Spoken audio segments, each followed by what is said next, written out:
Buenas tardes, buenas tardes compañeros. En esta ocasión voy a exponer el análisis del Centro de Convenciones y Exhibiciones COEX, diseñado por el arquitecto Larry Oldmans, que se ubica en Seúl, en Corea del Sur, construido en 1979. Esta sala de conciertos tiene una tipología en forma de abanico, con una capacidad de 1080 personas.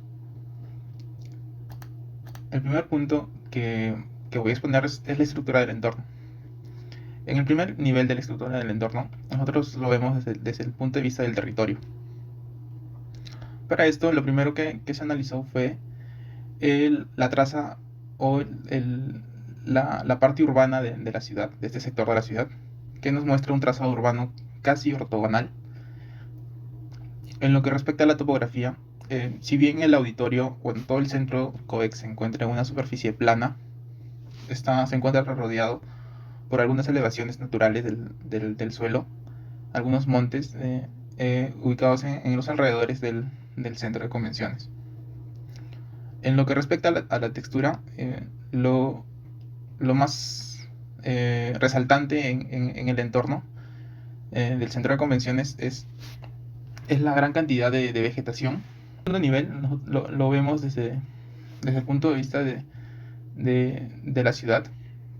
En ese análisis lo que traté de encontrar fueron las vías con donde se da un mayor flujo vehicular. Como comenté en la anterior diapositiva, esta zona se caracteriza por un gran flujo vehicular, ya que se encuentra ubicado entre tres de las avenidas más importantes, que son la avenida Teheran-ro, Bongeunsa y Yeongdong-daero, las cuales están marcadas con una línea roja, que son las zonas donde encontramos un mayor flujo. En segunda escala tenemos las avenidas que están en color amarillo, las cuales nos muestran un flujo medio, y lo que son las vías locales, que por lo general son zonas residenciales, en donde no encontramos un flujo tan alto, o no, un flujo bajo en comparación de las vías principales. En el tercer nivel hacemos un análisis del entorno. Como les comenté, el COEX es un conjunto de edificios con diferentes funciones. El auditorio, bueno, el centro de convenciones, que posee un auditorio y sala de concierto, es uno de los muchos edificios que se encuentran dentro de este sector. En lo que respecta a los niveles de los edificios que se encuentran en los alrededores, podríamos decir que el centro de convenciones es el nivel más bajo. Porque en este sector encontramos la torre comercial de 54 niveles, el hotel con 25 niveles y el centro comercial con 6 niveles, que junto al auditorio COEX son los más pequeños en comparación de los demás. En lo que respecta al cuarto nivel, ya dentro de lo que es el centro de convenciones, podemos decir que el auditorio es el más grande de todos los centros, de todos los auditorios que se encuentran dentro de este centro de convenciones, puesto que contiene muchas salas de conferencias, salas audiovisuales, algunas pequeñas, pero algunas son incluso casi del tamaño de la sala de conciertos. Pero esta es obviamente la más grande. En lo que respecta a los fenómenos acústicos, he cogido dos conceptos. Uno de Jorge Salinas, que nos dice que el eco es un fenómeno sonoro, el más sencillo, el mismo que resulta de la repetición de un resultado de la repetición de un sonido, que consiste en el reflejo de la onda sonora en un cuerpo duro. El sonido, al reflejarse, regresa al punto de sonido, es decir, de la fuente emisora. Y Anthony Carrión nos dice que el eco es toda aquella reflexión de nivel significativo que alcanza al oyente en un instante de tiempo superior a los 80 milisegundos desde la llegada del sonido. Basándonos en estos conceptos, se hizo un pequeño análisis respecto al eco en la sala de conciertos, y tomando algunos datos que nos dice que para que exista el eco, debe haber una distancia mínima entre el escenario y la superficie en conflicto, o la superficie reflectante. la cual debe ser superior a 13.8 metros. Es por eso que, bueno, teniendo en cuenta que la distancia entre la pared reflectante y el escenario son 20 metros, podemos concluir que debido a la distancia el eco se podría dar en este recinto. Es por eso que a la hora del diseño se optó por un material absorbente en esta pared reflectante para así evitar que se genere el eco, principalmente en las zonas más traseras de la zona de espectadores. El segundo fenómeno acústico es la reverberación. Tomé los conceptos de Gormaz González y el de Anthony Carrión, que nos dice que la reverberación es la consecuencia de la reflexión del sonido contra los diversos objetos, paredes, incluso el suelo y el techo de un recinto. Y Anthony Carrión dice que al tratar acústicamente y de forma adecuada este espacio, se producirá una disminución del tiempo de reverberación y por consiguiente una disminución del nivel del campo reverberante. ¿A qué se refiere esto? El tiempo de reverberación puede variar según el tipo de actividad o tipo de espectáculo que se den en estos auditorios o sala de conciertos. Para el caso de una sala de conciertos, el tiempo de reverberación debe estar entre 1.3 y 1.7 segundos. Entonces, principalmente la reverberación se da en espacios pequeños. Y considerando que la magnitud de este auditorio es bastante grande, el tiempo de reverberación que se da en esta sala de conciertos era menor a un segundo. Entonces, teniendo en cuenta que se necesita llegar a un mínimo de 1.3 segundos, se optó por aplicar materiales reflectantes y paneles reflectantes, tanto en los muros como en el techo del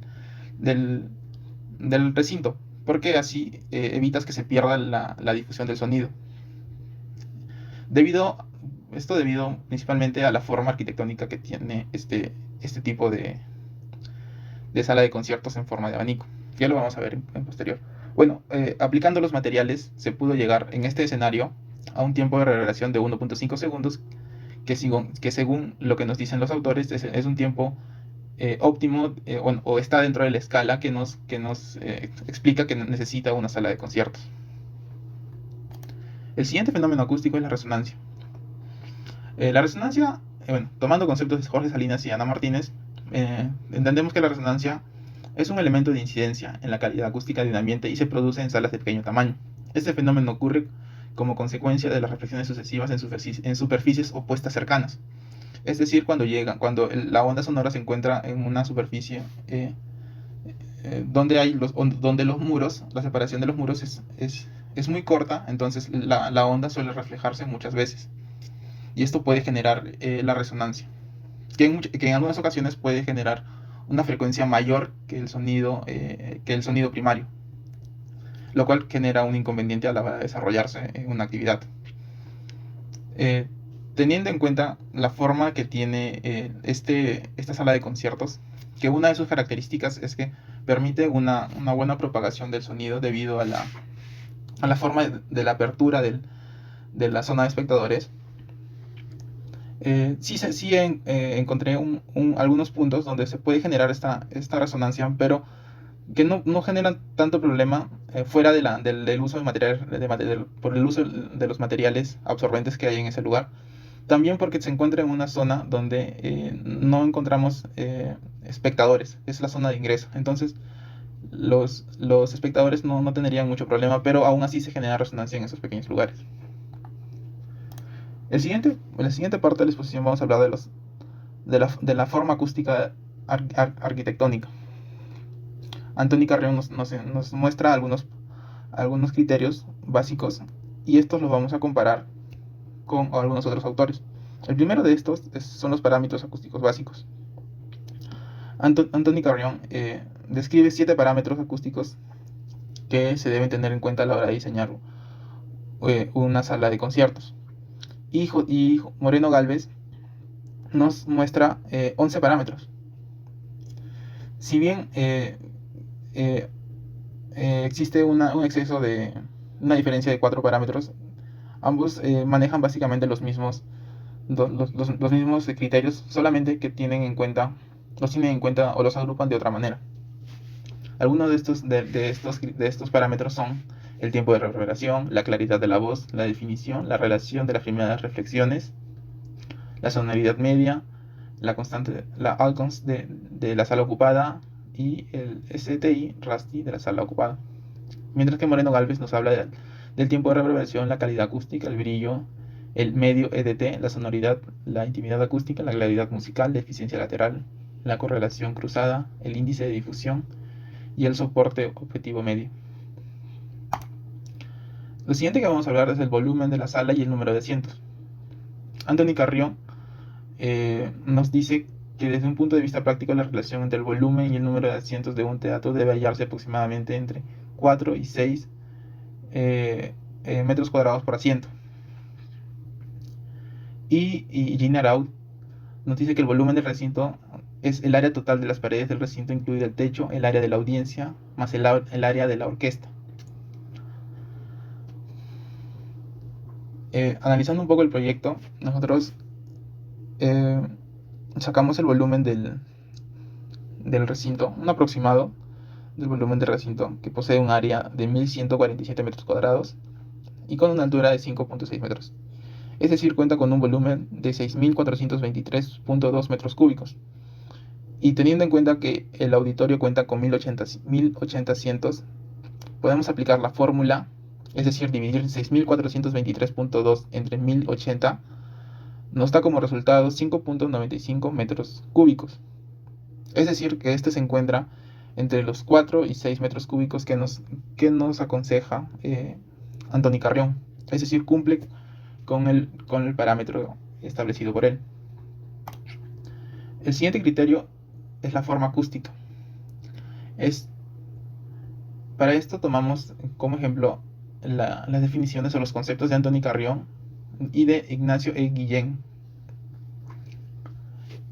Como se mencionó al comienzo, la forma acústica de esta sala de conciertos es en forma de abanico, la cual nos dice que tiene las siguientes características: la ausencia de las primeras reflexiones laterales en la parte de la sala central, la impresión especial e intimidad acústica limitadas especialmente para la parte central de la sala, la posible existencia de focalizaciones en el caso de que la pared posterior sea cóncava,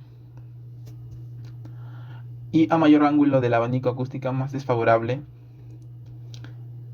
pero una de las cualidades es que nos da una posibilidad de un mayor aforo. Entonces, nosotros comparamos estos criterios con la sala de conciertos de COEX que fue escogida, y efectivamente uno de los grandes problemas de esta tipología es que la zona intermedia más alejada del escenario cuenta con un problema: es que las reflexiones sonoras de las ondas sonoras no llegan de manera óptima. Pero como mencionó,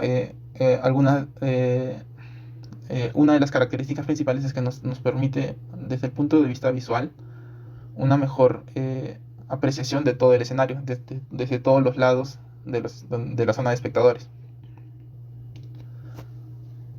El siguiente punto es el tema de las visuales. Para esto se toma en cuenta desde el punto de vista de la isóptica. Tomamos dos conceptos, el de Anthony Carrión y el de Roderick Hahn, que nos mencionan que uno de los objetivos primarios en un teatro o en una sala de conciertos es que el sonido directo que llega a cada espectador no sea obstruido por los espectadores situados delante suyo. Es por eso que se toma en cuenta una medida necesaria desde la cual el espectador pueda observar todo el escenario sin ningún tipo de problemas. Es por eso que normalmente esta elevación está entre los 20 centímetros aproximadamente. Y el siguiente punto es la sonoridad. Tomamos los conceptos de Anthony Carrión y Miara Lombard. La sonoridad o intensidad subjetiva es el atributo de los sonidos percibidos subjetivamente que permiten al oyente ordenar su magnitud sobre una escala, de bajo o alto. Dado que es una sensación característica del oyente, no es susceptible de una medida física directa. sino en base a enjuiciamientos con respecto a sonidos de referencia conocidos. Es decir, que esto puede variar diferente en cada persona. Pero hay algunas cosas que sí pueden ser medibles. En lo que respecta al análisis arquitectónico, se hizo una escala en degradado para entender cuáles son las zonas donde el sonido directo es más fuerte, desde la zona roja hasta la zona celeste, que va desde los 80.4 Hz hasta los 59.2 Hz en la zona más alejada del escenario. El siguiente punto es la máxima distancia recomendada. Tomamos los conceptos de Anthony Carrión y Estelle Díaz, que nos dice que un criterio práctico para respetar es que ningún espectador esté situado en la platea se encuentre a una distancia del escenario superior a aproximadamente 30 metros. En los anfiteatros la distancia puede ser mayor, pudiendo llegar incluso hasta los 40 metros, pero en el caso de una sala de conciertos, esta distancia entre el último espectador y el escenario no debe exceder los 30 metros. Y viendo un poco la distancia que se da en la sala de conciertos COEX, notamos que existe una distancia de 20 metros. Es por eso que se podría decir que el auditorio COEX cumple con este criterio de no exceder los 30 metros. El siguiente criterio es los materiales recomendados. Para eso tomamos los conceptos de Anthony Carrión y Estelle Díaz, que nos dicen que aplicar materiales en un recinto para mejorar las condiciones acústicas se está realizando un acondicionamiento acústico. Eso tiene que ver con la respuesta de la sala y su reverberación. Sin embargo, la calidad acústica de un recinto no depende solo del tiempo de reverberación, sino también del tamaño y geometría del mismo. Como se mencionó, el tiempo de reverberación puede variar dependiendo del tiempo, de la actividad que se realiza en este recinto. Aplicando un análisis en el auditorio, en una sala de conciertos, pudimos encontrar algunos materiales de los que se utilizaron en este escenario. En el tema, para los paneles, se usaron los paneles absorbentes SMAT, que permiten tratar los reflejos primarios y secundarios, evitando así los ecos. En los asientos se utilizó poliuretano, que ayuda a a absorber el sonido. Y en lo que respecta a paredes, acá se manejan dos criterios, tanto la reflexión de las ondas, así como también el aislamiento, puesto que al encontrarse dentro de un grupo de actividades, de un conjunto de actividades, las cuales también generan un ruido que pueden ser molestos a la hora de la exposición. Es por eso que se opta por paredes con un tratamiento que permitan aislarlos del entorno, pero también ya dentro del recinto solucionar el problema de las reflexiones. Para continuar, vamos a hablar del espacio habitable. ¿Qué nos dice? Que el espacio habitable es la cualidad del espacio que se fundamenta en múltiples aspectos más allá de los elementos arquitectónicos, como las condiciones térmicas, lumínicas y acústicas. El primero que vamos a analizar es el confort térmico. El confort térmico es la sensación de no sentir ni calor ni frío, o dicho de otro modo, cuando las condiciones de humedad, temperatura y movimiento del aire es agradable y adecuado a la actividad que se realiza en su interior. Para conseguir el confort térmico se debe tener en cuenta los factores ambientales y arquitectónicos. Para esto realicé un pequeño diagrama de la temperatura que suelen o las que suelen optar en los auditorios, que va desde los 21 grados hasta los 25 en las zonas más cálidas. En lo que respecta al confort lumínico, nos dice que es la percepción de luz a través del sentido de la vista. Se refiere de manera preponderante a los aspectos físicos, fisiológicos y psicológicos relacionados con la luz, es decir, la calidad de luz, la cantidad de luz y el tipo de luz. Dentro del proyecto arquitectónico, el confort lumínico o las condiciones lumínicas se dan de manera artificial, ya que debido a que se encuentra dentro de un conjunto arquitectónico y a que este tipo de auditorios requiere un aislamiento total, no recibe luz natural. Confort acústico. El confort acústico se refiere a las sensaciones auditivas, tanto en contar con niveles sonoros adecuados cómo contar con una adecuada calidad sonora. Esto se refiere al tono, la presión sonora, la intensidad acústica y la fuente de ruido interna o externa. Como vinimos viendo en el análisis anterior, para poder tener un confort acústico óptimo, no solo basta con la forma arquitectónica del recinto, sino que también esta se debe apoyar en materiales que permitan la absorción o el aislamiento del sonido. Siguiente punto es justamente la absorción y el aislamiento acústico. ¿Qué es el aislamiento acústico? Cuando hablamos de aislamiento acústico nos referimos a la protección de un espacio frente a los ruidos exteriores y de la transmisión de los ruidos entre espacios. Fundamentalmente, los tipos de transmisión de ruido entre los espacios suelen ser por vía aérea o vía estructural a través de los materiales y elementos constructivos en el espacio. Y la absorción acústica está relacionada con la capacidad de absorción de los materiales. Esta absorción se produce cuando el interior del espacio, las ondas del sonido rebotan contra el mobiliario y las superficies acabadas del mismo. Este rebote o reflexión en los elementos de la sala hace variar la energía del sonido en función de la capacidad absorbente del material contra el cual el sonido impacte. Como se mencionó en el comienzo, este conjunto, como se encuentra ubicado en una zona donde es una zona bastante comercial, donde hay un gran flujo vehicular, por lo que se genera tráfico y el tráfico genera ruido. Es por eso que se optó por manejar una barrera que permita aislar no solamente el auditorio, sino todo el conjunto arquitectónico para que este no interfiera con las actividades que están dentro de esto.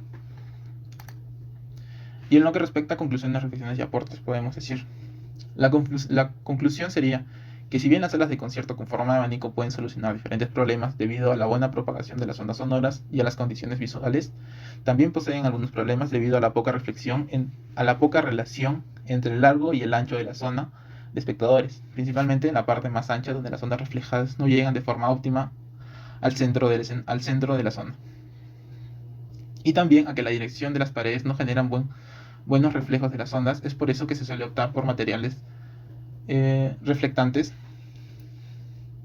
En lo que respecta a la reflexión, podemos decir que el estudio de la forma de las salas de conciertos es una gran herramienta a la hora de diseñar un recinto acústico, ya que puede ayudar en la reflexión de las ondas. Porque si optamos solo con el acondicionamiento acústico mediante los materiales, puede generar un exceso en el presupuesto del proyecto, sin contar que estos necesitan un adicional para el mantenimiento. Y en aporte, los auditorios y su acústica es un ámbito a veces reducido y limitado para la ingeniería acústica. Sin embargo, los arquitectos tienen que lidiar con ello cuando tienen que diseñar un auditorio. En estos casos, hay una estrecha colaboración entre el arquitecto y el ingeniero acústico. Gracias.